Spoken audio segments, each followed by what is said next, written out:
We are live. So, hello, everybody.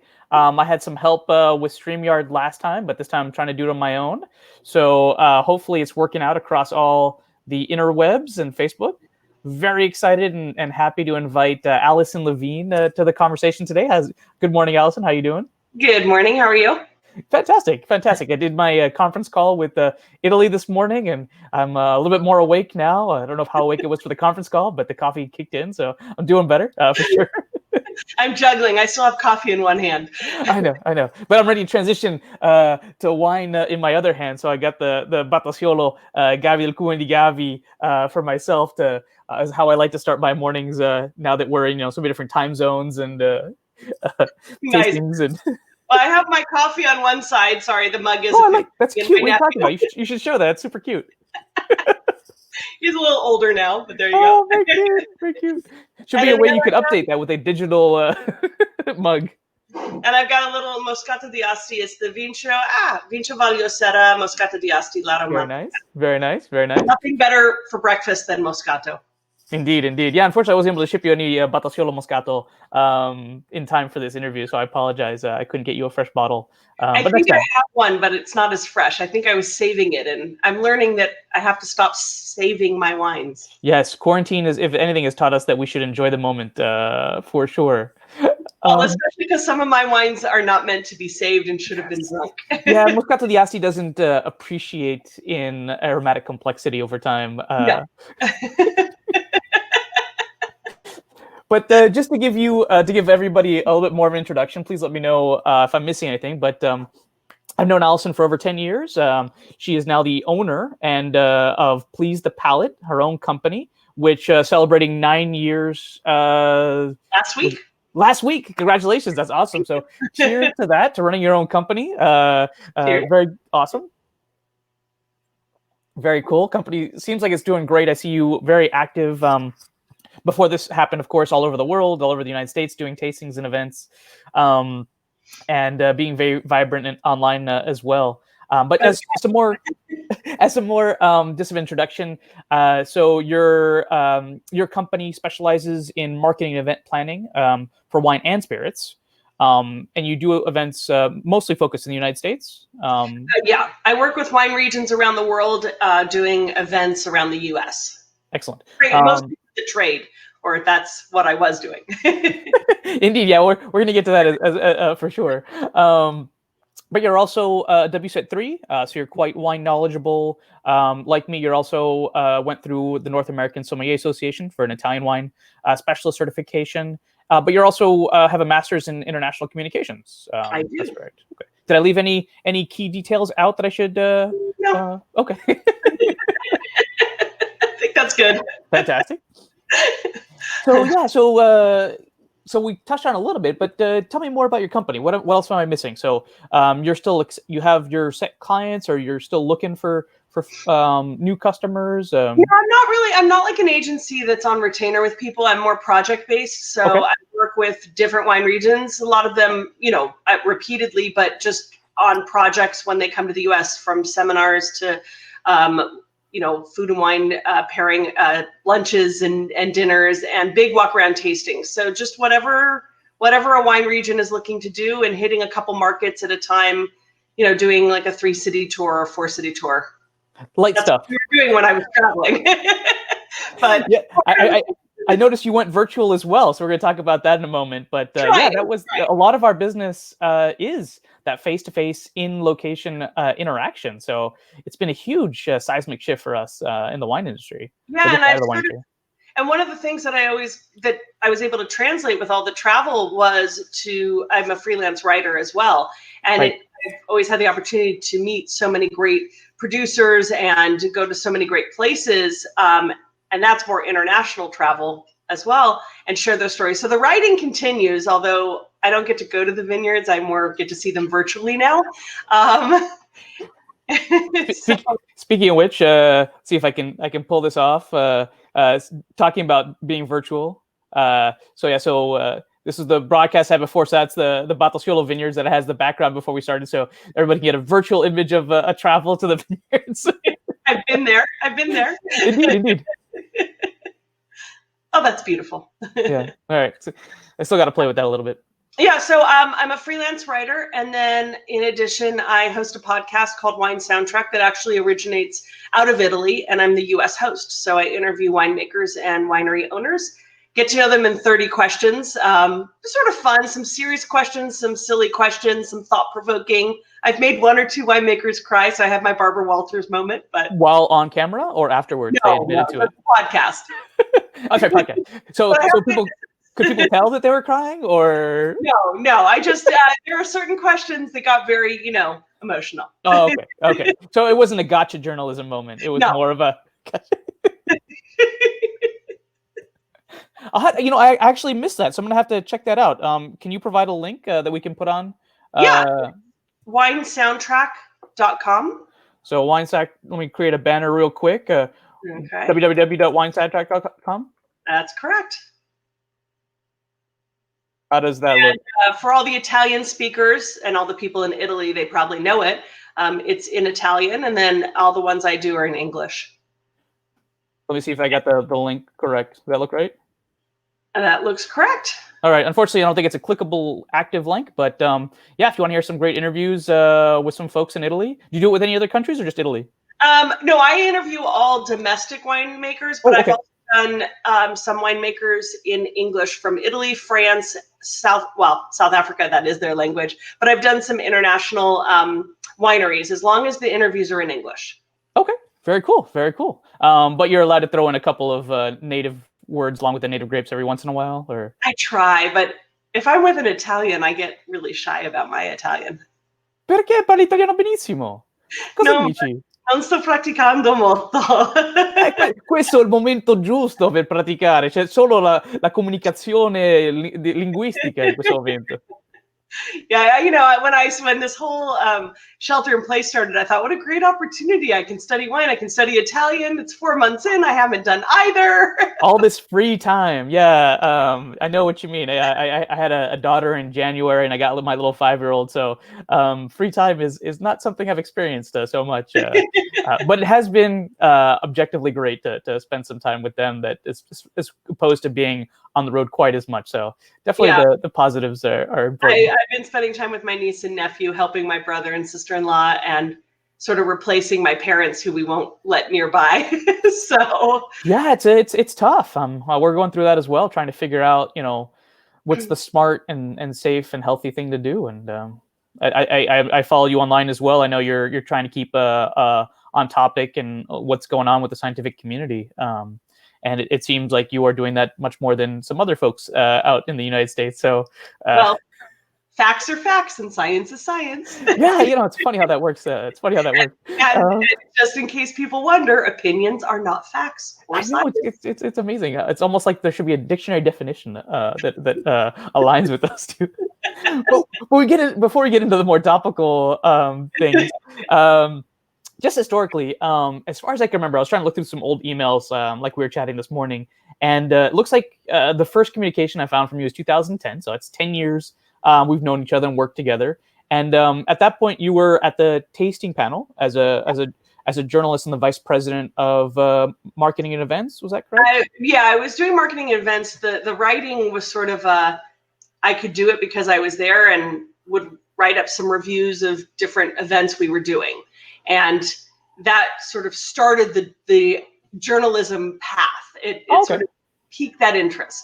Okay, that's good to know. I thought you were you wrote so well. I thought you were a journalist before and then applied those talents. So very nice. No, I just started writing for them while I worked there, and then when I went out on my own, I started a blog and started pitching. And since then, I've been writing a weekly column in the Napa Valley Register now for 5 years. Oh, wow, very nice. So that's right.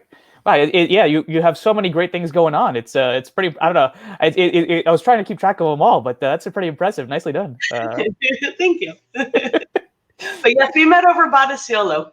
Yes, we met through Batasiolo.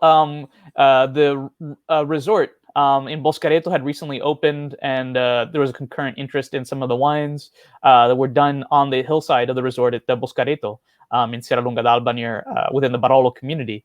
So that's, I think, the first time we started chatting. What year did the hotel open? I believe I'll have to check with the family, but my notes are September of 2009, because I was in the area for Vinitaly in 2009, and it was still under construction. So I was there.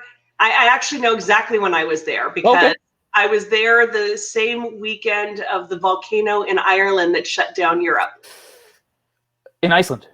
Iceland, Yes, yeah. yes, that's right. I remember that.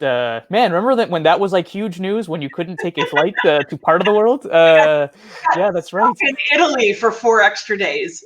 Oh, terrible. But would you have somewhere to stay or? Yeah. Well, I was Okay.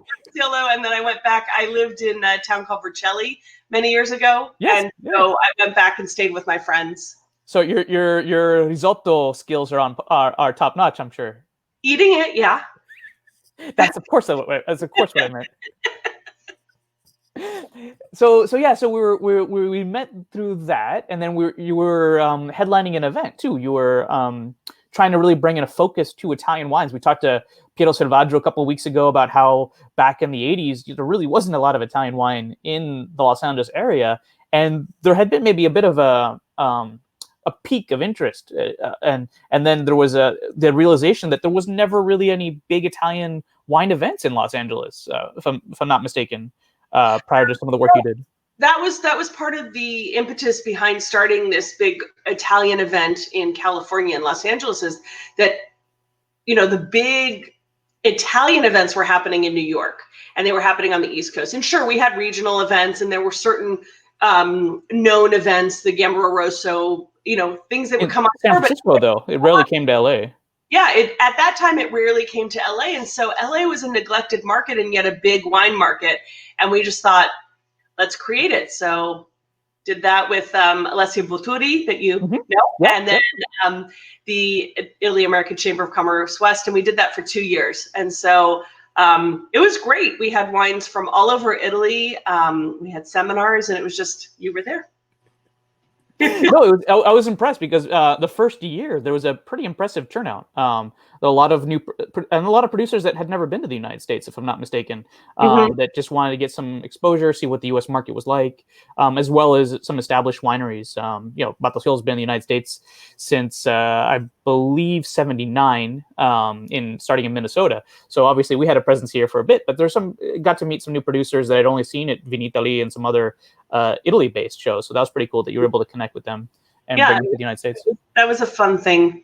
Sadly, not doing that anymore, but for a couple different So and then you started organizing other events, and we just always kind of kept in touch. I remember one time several times you were gracious enough to invite me, but one of the ones I was trying to think back was you did an art and wine event in the west side of LA in Santa Monica, where every room had a different artist, and there was an attempt to highlight the art from one person along with some wines. So I was pouring wine. Or was it a Ribera del Duero food tour where we recreated? I'm trying to remember. I came to that as a willing participant, but I actually poured wine at one of your art and wine events. I thought that was pretty cool. I can't remember. I know you've done so many events. It's so have I. So sometimes matching the details to each specific event correctly can be challenging. Oops, sorry. I mean, I'm trying to think back how many events I've done in the 15 years I've been in business, and it gets to be a pretty big number. It's a number of wine dinners and tastings and pouring events that I used to be so active in. Well, as an event planner, I'm obviously very detail oriented. Some may call it a little anal, but I have files. You have to be. And the other day, I was working on a proposal for someone, for a region who wants to do more advertising and promotion of the region. And I was talking to someone from Wine Enthusiast about sort of, just their advertising costs and things like that. And we started talking about all the people we knew in common. And I said, years ago, I did a proposal to do an event with you guys. And I had to pull it up, and it was 2011. I couldn't remember. I said there was something with French fries and wine. And I had to go find the proposal in order to remember what I had even bid on. This was your first year as Please the Palate. Yeah. Oh. I didn't do the event, but I remember the proposal. But still, pitching to wine enthusiasts in your first year is pretty great. That's awesome. So what I'll have to do is go through all my event files and find one that was an art and wine pairing. I'll have to look it up too. I was trying to find it, and it just occurred to me this morning. I was trying to think back, and I wasn't able to find it. So my email got, has moved servers a couple times in the last 15 years. So yeah. So yeah, were there?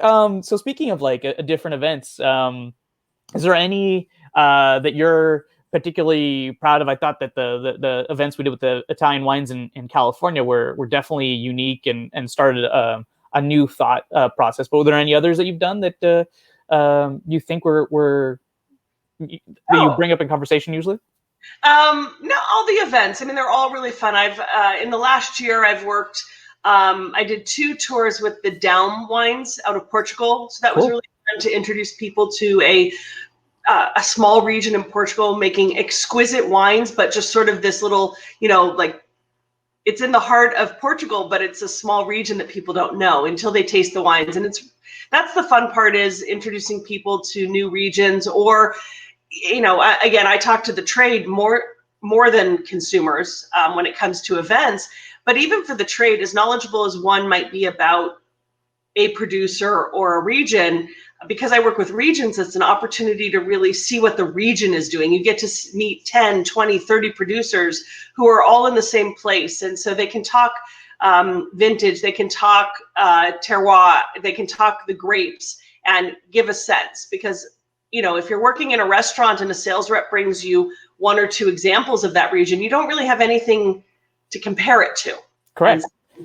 And that's a great example, because there's not enough Portuguese wine in different markets that I've been to, and great values, great quality wines. Yeah, obviously incredible history and quality. So that's great. That's exciting. The same to Italy too, because the more the more Moscatos you can try, you can maybe take off a prejudice you might have of what Moscato is. DOCG wine. It's legit. It's one of the 75. So got to take it seriously.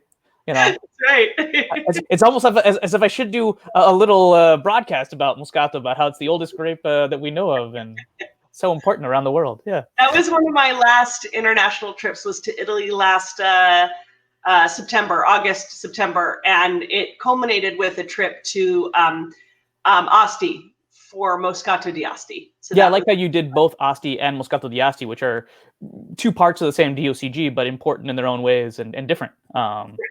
So I thought that was great. I appreciate that segment. It was really not terrible to have a week of drinking just Moscato with a little Barolo thrown in. Well, a little lower alcohol. It's fresh. It's good for breakfast. There's a lot of good things about Moscato. Absolutely. Especially with some nice acidity. It's great. So just out of curiosity, I just want to take another step back. So I got into the Italian wine personally myself because I'm from Italy. And it, for me, was a phenomenal bridge to maintain my excitement, my connection to Italy. And what better way than through wine and then occasionally food. But for those of folks that are just joining us now, Allison from Please the Palate, what brought you into wine? Accident. As I mentioned, I lived in Italy. After college, I was an au pair in a town called Vercelli. It is in Piedmont. It is in sort of the perfect region. The town I lived in is actually the rice capital of Italy.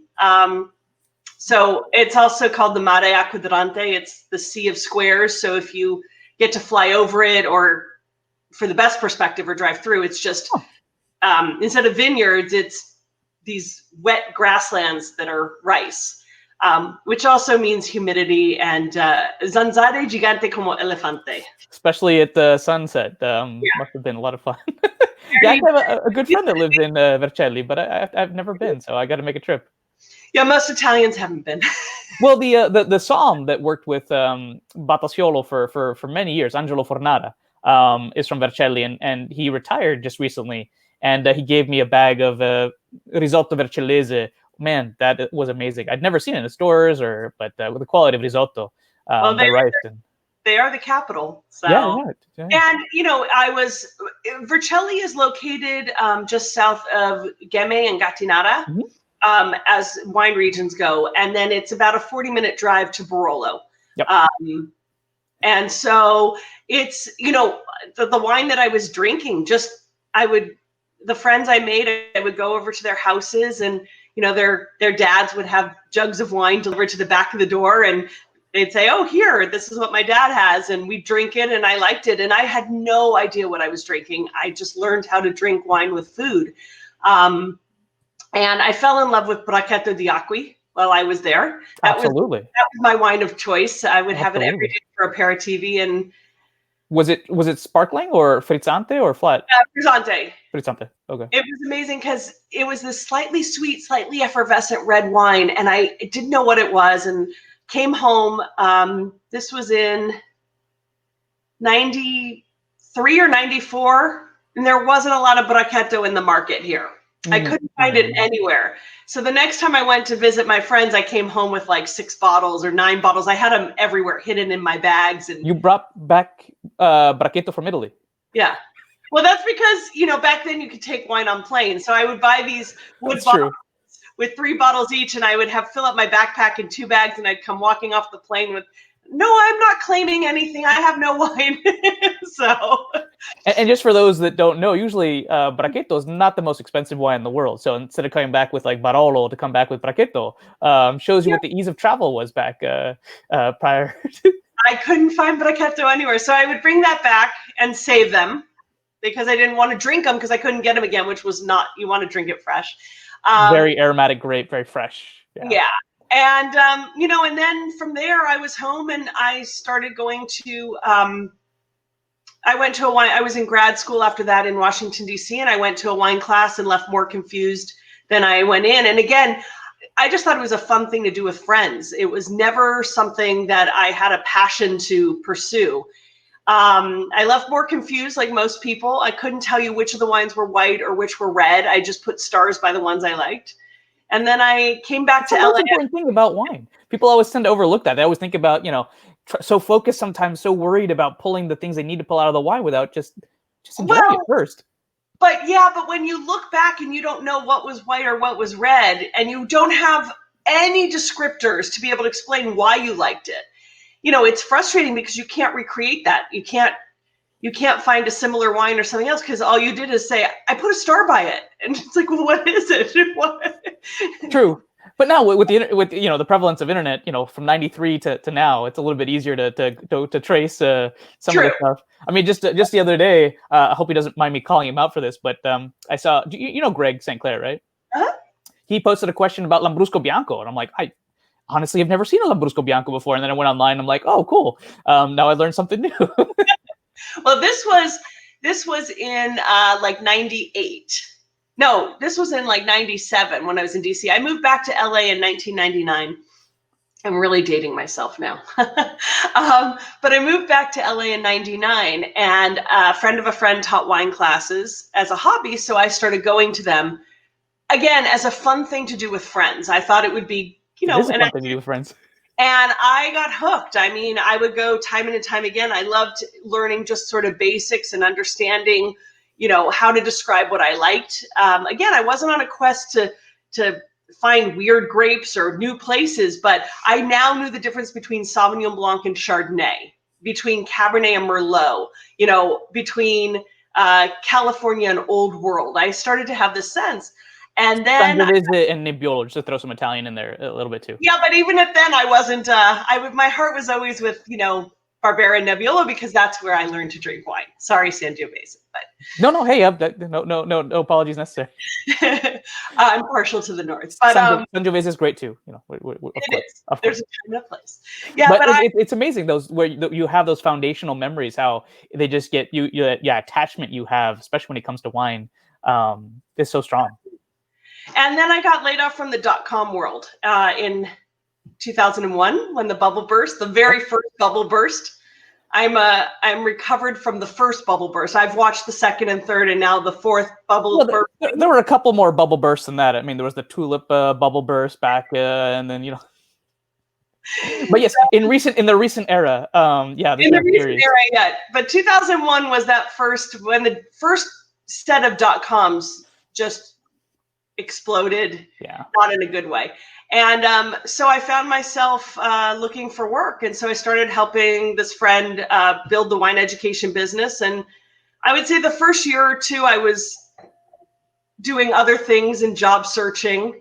And by year 3, I really liked everything about the wine business. I liked the people. I liked wine. I liked that every single time I sat down to taste wine or go to a meal, I was learning something, that it was never repetitive or redundant or boring.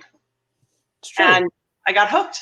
Yeah, because I mean, not considering some of the massive, well, even the largest brands, there's usually at least a story. There's a connection. It's something beyond a beverage, because it takes a lot of work. It's an agricultural product that you have to invest years in before you can get something, a return out of it. So unless it's purely a commercial activity, almost always, especially the brands you and I work with, Batosciolo, obviously a family that's been around since 1880.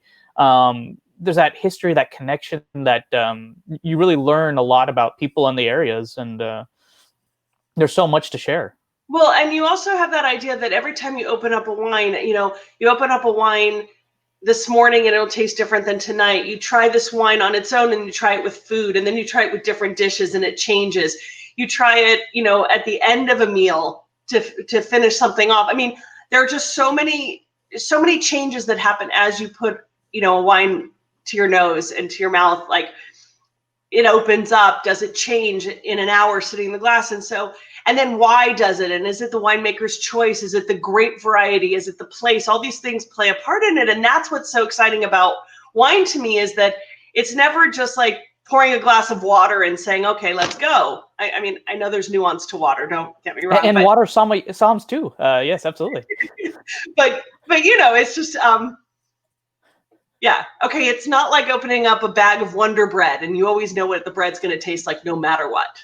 I don't really know what Wonder Bread tastes like. Don't tell anybody. I've never tried it.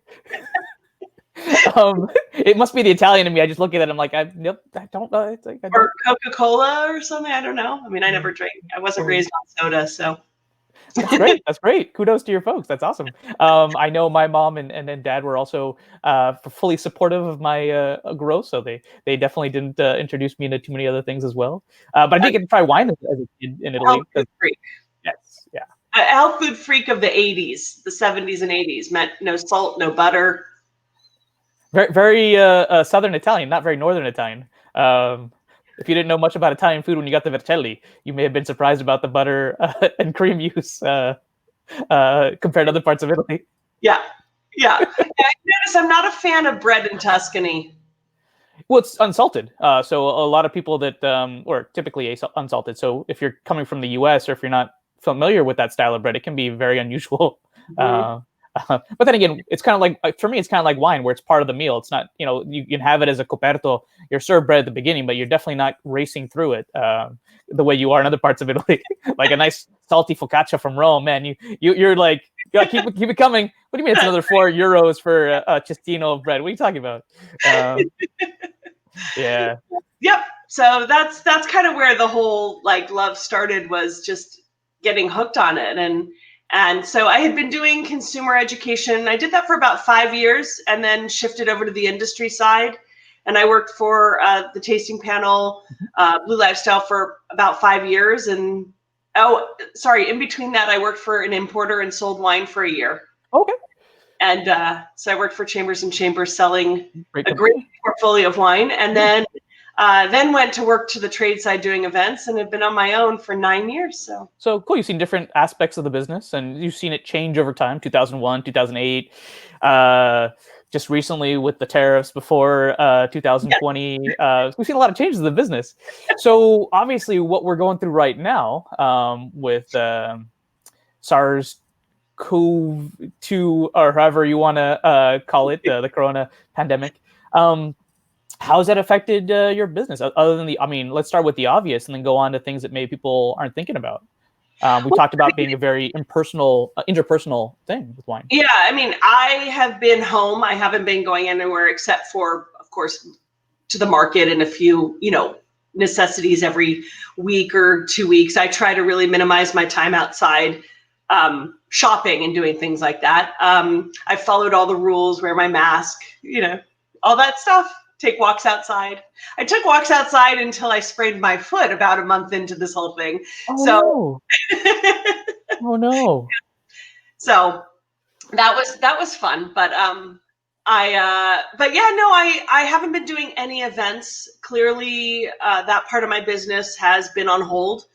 There were a number of events I had scheduled between March to June, and they all got canceled, postponed because they were in person. Yeah, you had a big Italian event in LA in April that I was going to miss because I was supposed to be in Italy. Right. There was an Italian event. I was supposed to have a Spanish seminars in Texas in 2 markets. There was a Wines of Portugal event I was helping to promote. There was the annual Spring to Loire was supposed to be here, and I was going to help because I work with a lot of people will hire me also to help promote their events. And so it was really sad. And then I do a big charity event, a big food and wine charity event every year that was supposed to be last weekend. And it was supposed to be our 19th year, and we had to postpone it or cancel it. But that said, what I saw a lot of people do, it also limited. I have a lot of interviews I've done for Wine Soundtrack that are in the can, that they're being edited. So there's no shortage of content coming out from there. But since I do all my interviews in person, I haven't done any new interviews. And maybe I'll get to a point where I do some virtually. It's possible, but I haven't needed to yet. You have I could have sworn on your calendar I saw you had some virtual events coming up. I do. So Vintage Hollywood is the food and wine event that I've been on the board of for over a decade. And we have taken, in order to still help the charity and help some of the wineries that always support us, we're doing some virtual events with a couple of the wineries, with a handful of them, not all of them. And it's $500 a tasting. Most of that goes to the charity, but you'll get 3 bottles of wine, and then you jump online and have a virtual tasting with the winemaker, which a lot of wineries are doing. And we're not doing something new or different than anyone else. It's just that the money you're spending is going to the charity, to the Go campaign, which is international nonprofit, but all the money they raise through Vintage Hollywood goes to local Los Angeles charities. So helping children and other nonprofits that are in need of support. Nice. I'm not talented enough to put a live link, but I put the website there's an event section on your website to check out the events that you're doing upcoming. Yeah, and I don't know if you know this, but I just relaunched my website this week, so I have a brand new website. I actually saw, because I was confused because I went on it last week to do some research, and I went on it this week. I'm like, did I get to somebody else's website that's the exact same? Oh no, it's the same. So I guess as much. Very cool. Looks nice. It looks nice. Thank you. I do a lot of different things, and while events are my main thing, writing has been a big prior.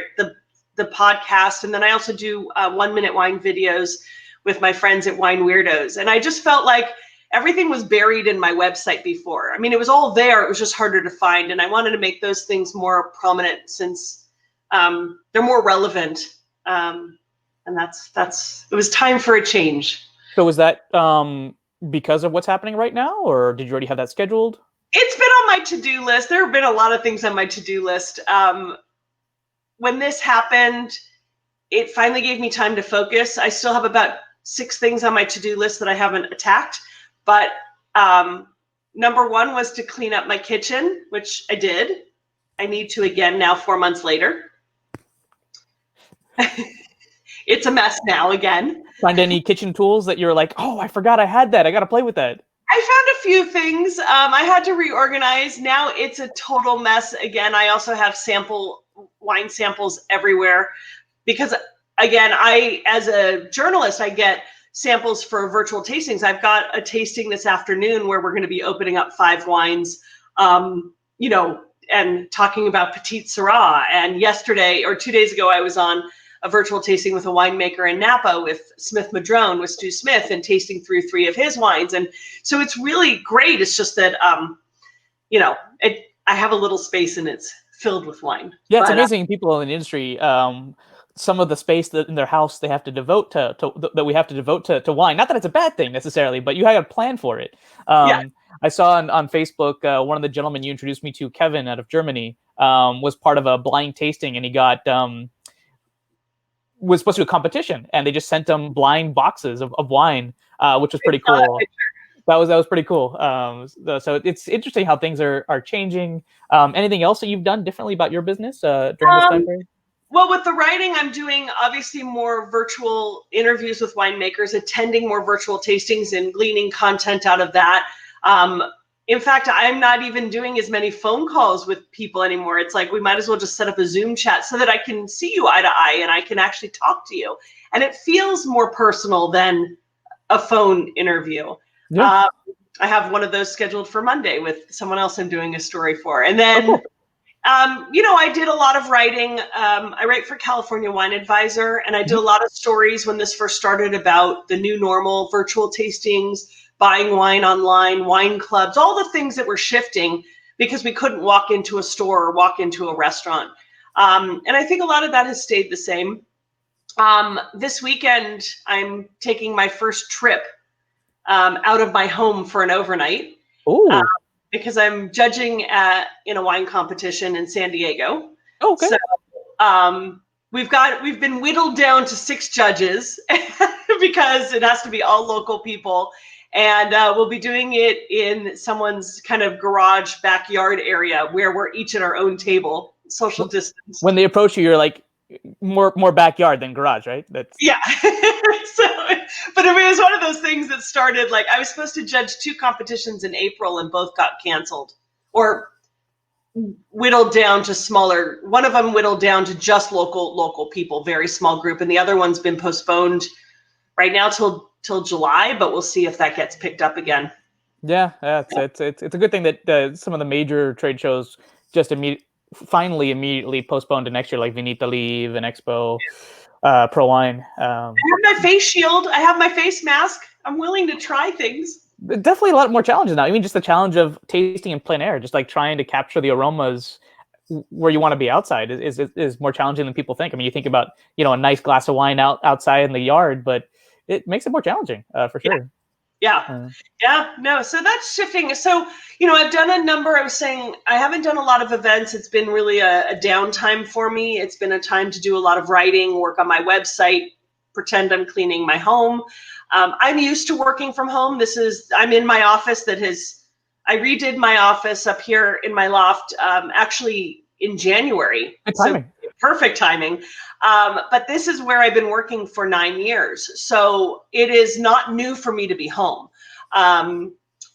I just have never cooked so much in my life because I'm used to going out to restaurants 5 nights a week. Right. Well, I mean, have you had any success with, or have you been doing any takeout meals from some of your favorite? I have been doing some takeout meals, and it's my intent every week to do it. But I also go to the farmer's market and get fresh veggies and fresh fish.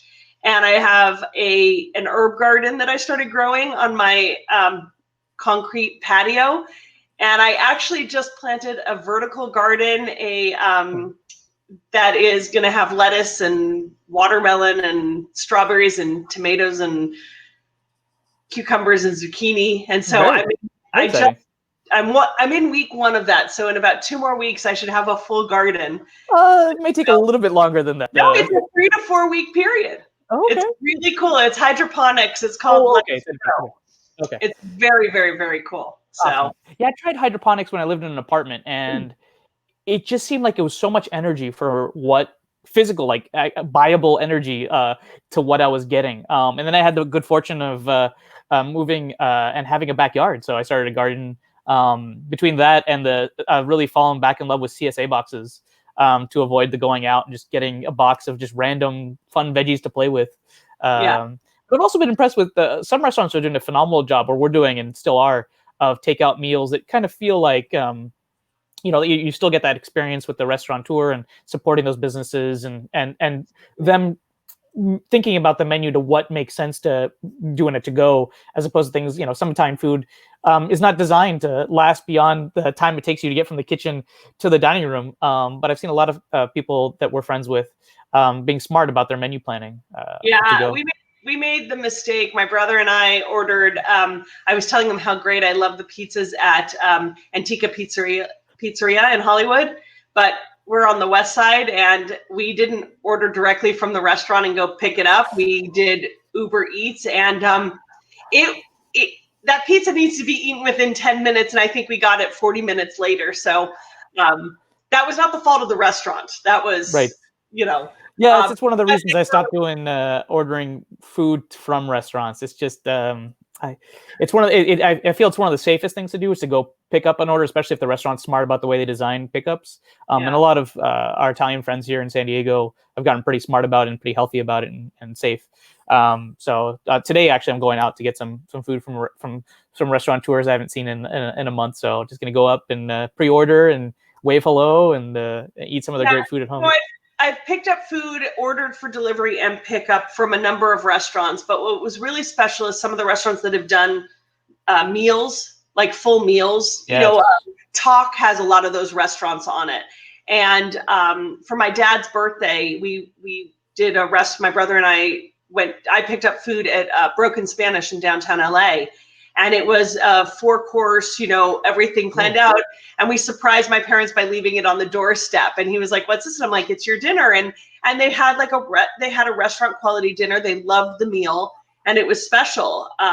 For Passover, we ordered food from Akasha in Culver City, and I drove it over to my parents' house, dropped it off, went back to my brother's, since I'm in a bubble with my brother and the kids and my sister-in-law. And we did a virtual Passover Seder with my parents where we ate the exact same meal that had all been prepared by a restaurant, and it was fantastic. If I'm not mistaken, you also shared a screen pic of a Zoom where you did with the extended family too, where you had like... the other day, well, that was actually my cousin's son's bar mitzvah. Oh, cool. And so they did that on Zoom on Saturday. And then on Sunday, they did smaller Zoom chats with different, sides of families and friends, just to be able to chat. And so my dad is the oldest of 6. It's a big family. So the picture I posted was a very small section of the big family. Yeah, I'm getting much more conversant about the limitations of platforms, like the 24 of Zoom or what it is. But yeah, so, it's been great to order from different restaurants and try things. And then one of my favorite, it's no secret for anyone who follows me or knows my writing that I'm sort of obsessed with Maud, which is a little restaurant in Beverly Hills owned by Curtis Stone. I've been going every month. I went every month for the first 4 years when it was a tasting menu format. And for the first 4 years, the idea was he'd pick a seasonal ingredient and that ingredient would be in all 10 courses. And it changed every month. So I went chef style. So I went almost every month for 4 years. And then it shifted to wine regions every 3 months, where it would be a journey to, Tuscany, a journey to Loire Valley, a journey to the Central Coast. And so I was going every 3 months. And now clearly that has stopped, but they turned the restaurant into a marketplace. Yes. And so part of my, outing to go shopping is that was one of the places I would stop and I'd pick up fresh soups and salads and baked goods and, at the marketplace. So, making me hungry. Wow. That's so good. Sounds delicious. Well, it's been a delight chatting with you. You too. I think thank you. Before we sign off, I just wanted to see if you had any thoughts. Obviously it's impossible to guess right now what the future is going to be like, but I think maybe you've covered this in some of your writings. But do you think there's going to be any fundamental shifts in the way we do business moving forward? What do you think is going to remain, and what's going to change? Ooh, I think it's so hard to predict. I mean, I unfortunately, I don't have a lot of faith in things changing anytime soon because too many people have felt entitled and not part of this community effort. We're all in this together. And if we all want to be able to go to restaurants or go to markets or go to the park and socialize with friends, we have to be respectful by putting on masks and keeping a distance. I've been social distance picnicking with friends and it's been great. And it's not weird. We sit on separate blankets. We figured it out and we have a great time. And, my fear about going into restaurants is I don't trust trust the people around me. Too many people have shown that they are disrespectful of others, and that raises concern. I trust the restaurateurs because they're already held to a very high health standard even before all this happened. Right. But yeah, sometimes it seems like some people are treating this as a passing thing, whereas we're seeing some cases surge. Yeah, and because of that, I don't think that people who are aware of the seriousness of this are ready to go back out there and just go back to normal. I know so many people who are working in restaurants who across the country who are very nervous about going into work. They don't want to because of the same concerns. I see things all over Facebook of just like, I really don't want to go to work today for these reasons, or here's what I had to deal with. So as long as people continue to be disrespectful of their neighbors, I think that we're going to be living like this until there's a cure or a vaccine, or it's not going to go away on its own from what they say. So I'm just holding tight and doing what I can do. For proposals that I've worked on, I'm really encouraging people to do virtual as much as possible. The challenge is that my clients are not American, and their countries are doing a lot better than ours. And so the proposals that I've worked on, specifically a couple for Portugal that's done a very good job and has reopened, is that they're wanting in-person events in October. And I'm saying, I can't even anticipate where we'll be in October at this point, because we don't have a clear path to October. So I said to them, I can't call up a hotel to book a space. I can't call a restaurant to book a space. I cannot confirm anything because right now, number one, they can't book for groups. Number two, they're not thinking about October. They're thinking about how to get through this month and next month and tomorrow. They're trying to see how to stay awake. So, as far as I'm concerned, I think for the next, for the rest of this year and maybe into the beginning of next year, we focus on doing as much virtually as we can to promote businesses, ordering in as much as we can to support businesses, doing what we can. And I'm just going to hold tight and hopefully, I think virtual tastings are great. I just have to add, because one thing they've done is they bring together people across the country. Live person events are for the market right here. I can do a virtual event and invite you in San Diego, and you don't have to drive in LA traffic for 3 hours to get here. Yeah, 2 to 4 hours. Who knows? No, I appreciate that, and I appreciate the enthusiasm. And kind of like the last follow-up question is, you obviously have a lot of enthusiasm. You're an engaging person. You keep things interesting. But there were a spate of different articles just saying how bad a lot of virtual tastings are. So what are your tips? What do you suggest to keep these events as engaging as not necessarily replacements, but a new way of thinking about the wine business? I think that to do a virtual tasting, you have to be succinct and efficient and block out the time. I've been on good ones that have been anywhere from 30 minutes to an hour, depending on what they are. And they do a really succinct job. There's someone moderating that asks the questions, or lets the winemaker talk, but will kind of pepper in with the chats. I think they're very controlled. I've heard of others that are sort of a Wild West, and those are a little less efficient. Even with virtual tastings, even though we're all home, we all have to respect each other's time. We all have only so much time allotted, because you don't know what other people are doing. So I think that I've been lucky to attend some very good virtual tastings. I've attended a number of virtual tastings through wine.com that does great ones. And Gwendolyn Osborne, who hosts them, she has the guests on. They're 30 minutes long. She asks great questions. They're succinct, and you're off. And they're recorded, so if you want to go back later and listen, you can.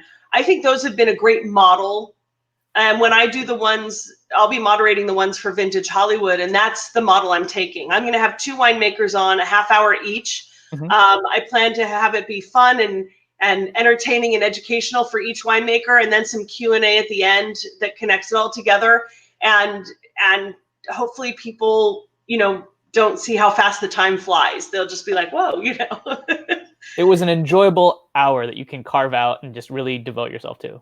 Yeah. And that's, I think, the goal. So I think look, it's the same thing as doing in-person events. You've attended plenty of them. There are a lot of knowledgeable people in this business. Not everyone's a great presenter. Some people are great presenters and they don't have the knowledge base.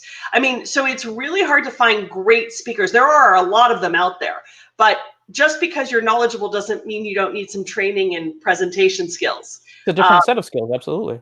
Yeah, and so, you know, I've had the pleasure to work with so many great presenters, but I've also worked with some where it's like you have the knowledge, but you're not engaging people the way I know you can on a one-to-one basis. There isn't that joy of transmission. There isn't that, yeah. Yeah. So, you know, the same thing. We just have to translate that to virtual now. Absolutely.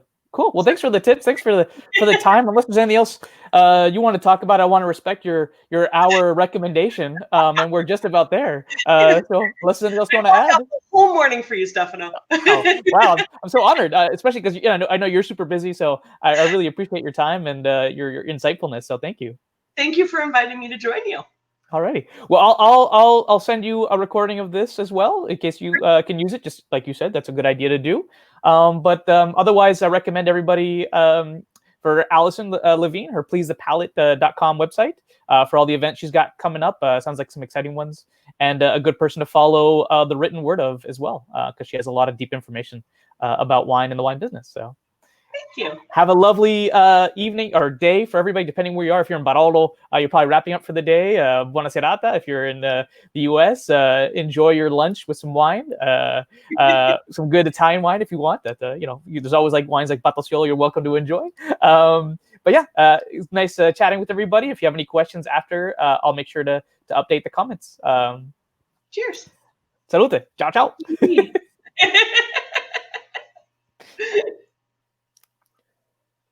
Ooh.